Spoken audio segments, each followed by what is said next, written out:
ഞാൻ നിങ്ങളോട് ചോദിക്കട്ടെ, UDF-ൽ ഒരു പ്രധാനപ്പെട്ട കമ്മ്യൂണിസ്റ്റുകാരനില്ലേ? അദ്ദേഹത്തിന്റെ പേരാണ് MV രാഘവൻ. MV രാഘവൻ അദ്ദേഹം UDF-കാരനല്ലേ? അല്ലേ?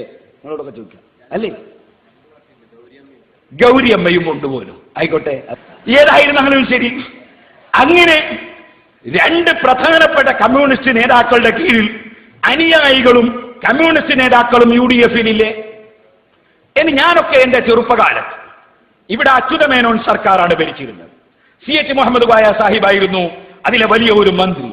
ബാഫക്കി തങ്ങളും പാണക്കാട് തങ്ങളുമൊക്കെ ആ CPI എന്ന കമ്മ്യൂണിസ്റ്റ് പാർട്ടിയുടെ നേതാവിനെ മുഖ്യമന്ത്രിയാക്കാൻ വേണ്ടി ആഹ്വാനം ചെയ്യുന്നതും പ്രവർത്തിക്കുന്നതുമാണ് ഞങ്ങൾ കണ്ടിരുന്നത്.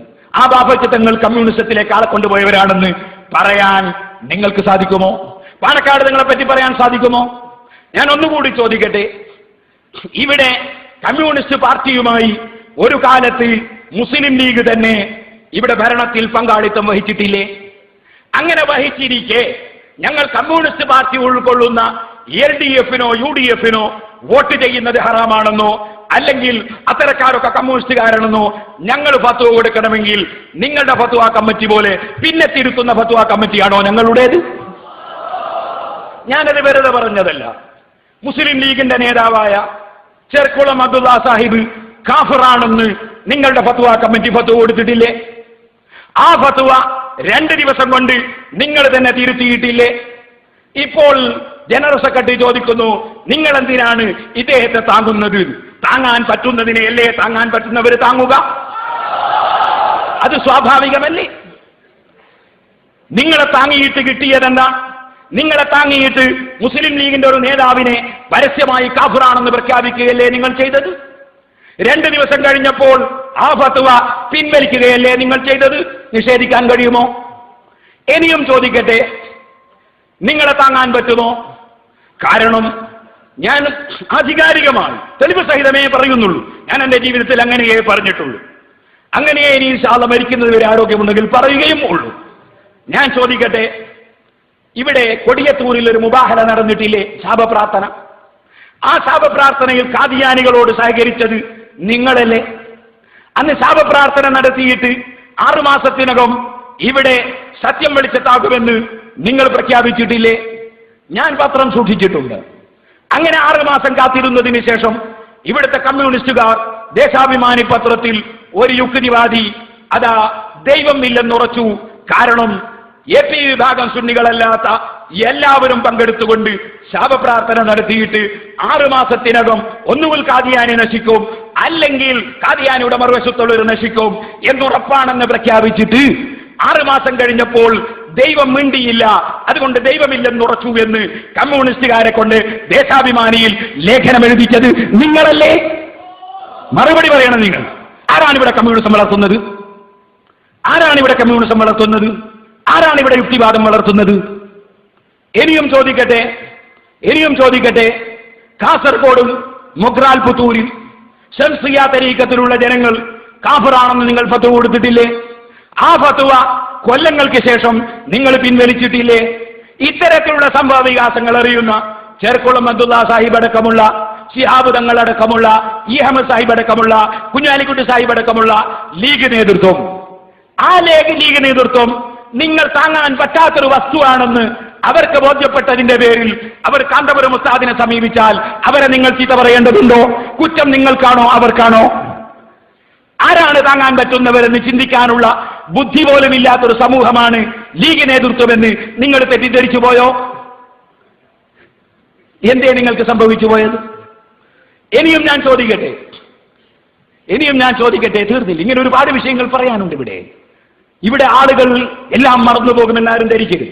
എല്ലാം ഓർമ്മയുള്ള ചില ആൺകുട്ടികൾ ലോകത്തുണ്ടാവും, അത് നമുക്ക് ഓർമ്മ. എന്നിട്ട് ഇവിടെ എന്താ ചെയ്തത്?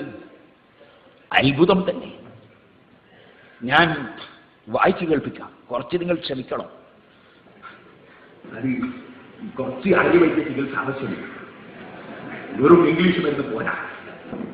ഈ കക്ഷികൾ ഇവിടെ എന്തൊക്കെ ചെയ്തു? ലീഗിനോടുള്ള വിരോധം ഏതെല്ലാം വിധത്തിൽ നിങ്ങൾ മുതലാക്കി ഇല്ലേ? ഞാൻ വായിക്കുന്നത് മനോരമ. ഈ മനോരമ 2009 ജനുവരി 30 വെള്ളി, EK സുന്നി ലീഗ് ഭിന്നതയ്ക്ക് പരിഹാരം എന്നാണ് ഹെഡിങ്. ഏതായാലും ഭിന്നത ഉണ്ടെന്ന് ഉറച്ചല്ലോ, ഭിന്നത ഉണ്ടെന്ന് ഉറച്ചല്ലോ. ഇനി ഇതിൽ പറയുന്ന വാചകം കേട്ടോളൂ.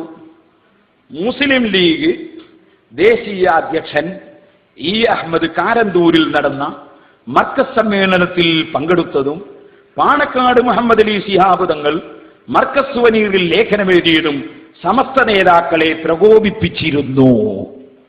അപ്പൊ ആരാണ് ശിഹാബ് തങ്ങളെക്കെതിരായി സംസാരിച്ചത്? ആരാണ് ഈ അഹമ്മദിനെതിരായി സംസാരിച്ചത്?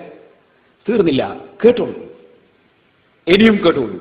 പ്രത്യേകിച്ചും സമസ്തയുടെ യുവസംഘടനാ നേതാക്കളെ SKSSF തിരൂരിൽ സംഘടിപ്പിച്ച മനുഷ്യജാലിക പരിപാടിയിൽ ലീഗിന്റെ കടുത്ത ശത്രു കൂടിയായ KT ജലീൽ MLA പങ്കെടുപ്പിച്ചാണ് സമസ്ത ഇതിന് മറുപടി നൽകിയത്.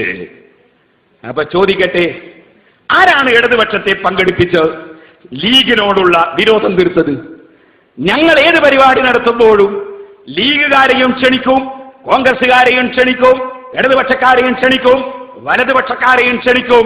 കാരണം ഞങ്ങൾ പക്ഷക്കാരല്ല. വരുന്നവർ വരും, വരാത്തവർ വരൂല. വരുന്നവർക്ക് പ്രസംഗിക്കാം, അല്ലാത്തവർക്ക് പ്രസംഗിക്കാതിരിക്കാം. അങ്ങനെയാണ്. പക്ഷേ ഞാൻ ചോദിക്കട്ടെ, ലീഗിന്റെ ഒരു നേതാവിനെയും പങ്കെടുപ്പിക്കാതെ മുസ്ലിം ലീഗിന്റെ ഈ യുഗത്തിലെ ഏറ്റവും വലിയ ശത്രുവായി കണക്കാക്കപ്പെടുന്ന ജലീലിനെ നിങ്ങൾ പങ്കെടുപ്പിച്ച് ലീഗിനോട് വിരോധം തീർത്തില്ലേ? ഇങ്ങനത്തെ നിങ്ങൾ ഇപ്പോൾ എവിടുന്നാണ് ലീഗിന്റെ ആളായി രംഗത്ത് വരുന്നത്? അവിടെയാണ് ഞങ്ങളെ സംശയം. നിങ്ങൾ എവിടുന്നാണ് ലീഗിന്റെയും കോൺഗ്രസിന്റെയും ആളായി രംഗത്ത് വരുന്നത്? നിങ്ങൾക്കെവിടെയാണ് അവിടെ സ്ഥാനമുള്ളത്? നിങ്ങൾക്കെവിടെയാണ് അതുമായി ബന്ധമുള്ളത്? ഒരാൾ വരുമ്പോ അഡ്രസ് പറയണോ? വഴി, പോസ്റ്റ്, വഴി, ആ വഴി പറയണോ? മുസ്ലിം ലീഗുകാർ അവർ ജയിച്ചിട്ടുണ്ടെങ്കിൽ ആഹ്ലാദ പ്രകടനത്തും സ്വാഭാവികം. LDF ജയിച്ചാൽ അവർ നടത്തും, UDF ജയിച്ചാൽ അവർ നടത്തും. അവർ നടത്തിക്കൊള്ളട്ടെ. നിങ്ങൾക്ക് പൂച്ചക്ക് എന്താണ് പൊന്നു തൂക്കുന്ന സ്ഥലത്ത്? അത് തൂക്കുന്നവര് തൂക്കട്ടെ. ഇവിടെയാണ് ഞാനൊരു സംഘടനയുടെ പ്രവർത്തകനായതുകൊണ്ട് ചോദിക്കുക, എന്താണ് നിങ്ങൾക്ക് ഇവിടെ റോള്? ഇനി ഞാൻ ചുരുക്കട്ടെ, ഇങ്ങനെ ഇനിയും കേട്ടോളൂ. ഇതേ തുടർന്നാണ് പാണക്കാട് ചർച്ചയ്ക്ക് വിളിച്ചതെന്നൊക്കെയാണ് ശേഷം പറയുന്നത്. അപ്പൊ നിങ്ങൾ മുസ്ലിം ലീഗിനെ നശിപ്പിക്കാൻ വേണ്ടി ലീഗ് വിരോധികളെ കൂട്ടുപിടിച്ച് പരിശ്രമം തുടങ്ങിയിട്ട് കാലമേറെയായി എന്നത് മുസ്ലിം ലീഗ് നേതൃത്വം കണ്ടറിഞ്ഞു. ആ കണ്ടറിഞ്ഞതിന്റെ അടിസ്ഥാനത്തിൽ അവർ കാന്തപുരം ഉസ്താദിനെ സമീപിച്ചെങ്കിൽ അതിനവരാണോ ഉത്തരവാദി? നിങ്ങളാണോ ഉത്തരവാദി? നിങ്ങളൊരു പണ്ഡിത സംഘടനയായി അംഗീകരിക്കാൻ യോഗ്യതയുള്ളതാണെന്ന് നിങ്ങൾ 20 കൊല്ലത്തിനിടയിൽ തെളിയിച്ചോ? തെളിയിച്ചെങ്കിൽ ഫത്വ മാറ്റേണ്ടി വരുമോ? തെളിയിച്ചെങ്കിൽ നിരീശ്വരവാദികൾക്ക് ദേശാഭിമാനിയിൽ ഇസ്ലാമിനെ ചോദ്യം ചെയ്യാനുള്ള ലേഖനം എഴുതാൻ അവസരമുണ്ടാകുമായിരുന്നു. അത് ചിന്തിച്ചിരുന്നുവെങ്കിൽ ചോദിക്കട്ടെ, നിങ്ങൾക്ക് ഹാ ഹൂ ഹി എന്ന സാലിഹ്യങ്ങൾ ചൊല്ലിയ ദിക്റിനെ പരിഹസിക്കാൻ കഴിയുമായിരുന്നു? നിങ്ങൾക്ക് സാദാത്തുക്കളെ നിസ്സാരപ്പെടുത്താൻ കഴിയുമായിരുന്നു? നേരത്തെ ഉസ്താദ് അവർകൾ വെല്ലുവിളിച്ചത് കേട്ടില്ലേ നിങ്ങൾ? ബഹുമാനപ്പെട്ട സയ്യിദ് മുഹമ്മദ് ശിഹാബ് തങ്ങളെ നിന്ദിക്കുന്ന ഒരൊറ്റ പ്രസംഗം ഞാൻ പ്രസംഗിച്ചതായോ ഞങ്ങളെ ഉലമാക്കൾ പ്രസംഗിച്ചതായോ തെളിയിക്കുമോ എന്ന് ചോദിച്ചില്ലേ? ഒരു സെൻസിംഗ് പത്രം, ആ സെൻസിംഗ് പത്രവും ഞങ്ങളുടെ സംഘടനയും തമ്മിൽ എന്താണ് ബന്ധം? ആ പത്രത്തിൽ ഒരിക്കൽ ശിഹാബ് തങ്ങളുടെ തലകീഴാക്കി ഫോട്ടോ കൊടുത്തപ്പോൾ അതിനെതിരെ ശക്തിയായി പ്രസംഗിച്ചവരാണ് ഈ നിൽക്കുന്ന വിനീതനായ ഞാൻ. കാരണം അഹ്ലുബൈത്തിനെ ബഹുമാനിക്കുക എന്നത് സുന്നത്ത് ജമാഅത്താണ്. അത് പാർട്ടി നോക്കിയിട്ട് മാത്രമല്ല, സുന്നത്ത് ജമാഅത്തിന്റെ ശിആറും അതിന്റെ ചിഹ്നവും നിലനിർത്തേണ്ടത്. ഇനിയും ഞാൻ പറയട്ടെ, ഇന്നും ഇവിടെ ഇപ്പോൾ പ്രസംഗിച്ചപ്പോൾ നിങ്ങൾക്ക് സുന്നി വോയിസ് എടുത്ത് വായിക്കാൻ കഴിഞ്ഞു, അല്ലെങ്കിൽ ഞങ്ങളുടെ പത്രം എടുത്ത് വായിക്കാൻ കഴിഞ്ഞു. സെൻസിംഗ് എടുത്ത് വായിച്ചിട്ട് ഇത് ഞങ്ങളുടെ പത്രമാണെന്ന് വരുത്തി തീർക്കാനുള്ള ഗൂഢശ്രമമല്ലേ അപ്പുറത്തുള്ള വ്യക്തികൾ ചെയ്തത്? പലപ്പോഴും മുജാഹിദുകളെ സംബന്ധിച്ച് ഞങ്ങൾ ഓതാറുണ്ട്, കബളിപ്പിക്കുന്ന കക്ഷികൾ, കളവ് പറയുന്ന കക്ഷികൾ അന്ത്യനാളിൽ വരുമെന്ന്. നിങ്ങളും അവരോട് കൂടെ ചേർന്ന് ചാണകം മണക്കും അലകാരിയാലെന്ന് പറഞ്ഞതുപോലെ നിങ്ങൾക്കും അത് സംഭവിച്ചു പോകുന്നുണ്ടോ എന്ന് നിങ്ങൾ ഭയപ്പെടണം. നിങ്ങളത് ചിന്തിക്കണം. നിങ്ങൾ സുന്നത്ത് ജമാഅത്തിലേക്ക് തിരിച്ചു വരണം. നിങ്ങൾ കബളിപ്പിക്കുന്ന ഏർപ്പാടുകൾ നിർത്തണം. ഇനിയും ചോദിക്കട്ടെ, ഒരു പൊതുപത്രമായ സിറാജ് ദിനപത്രം ഇവിടെ പുറത്തിറങ്ങുമ്പോൾ ഏത് പാർട്ടിയിൽപ്പെട്ടവർക്കും സ്ഥാനാർത്ഥികളെ പറ്റി പുകഴ്ത്തിയും മികഴ്ത്തിയും ഒക്കെ പത്രങ്ങൾ റിപ്പോർട്ട് വരും. എന്നാൽ ഒരു പൊതുപത്രത്തിന്റെ സ്വഭാവം അങ്ങനെയായിരിക്കും.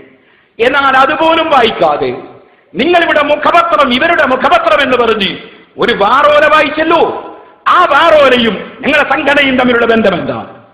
ഞങ്ങളുടെ സംഘടനയുടെ പ്രസ്താവനകൾ ഞങ്ങൾ ആൺകുട്ടികളെപ്പോലെ സിറാജ് പത്രത്തിലും മാതൃഭൂമിയിലും മനോരമയിലും ചന്ദ്രികയിലും മാധ്യമത്തിലും സർവ്വപത്രങ്ങളിലും ഇവിടെ കൊടുത്തിട്ടില്ലേ? ആ പത്രങ്ങളിൽ മുഴുവൻ ഞങ്ങളുടെ പ്രസ്താവനകളില്ലേ?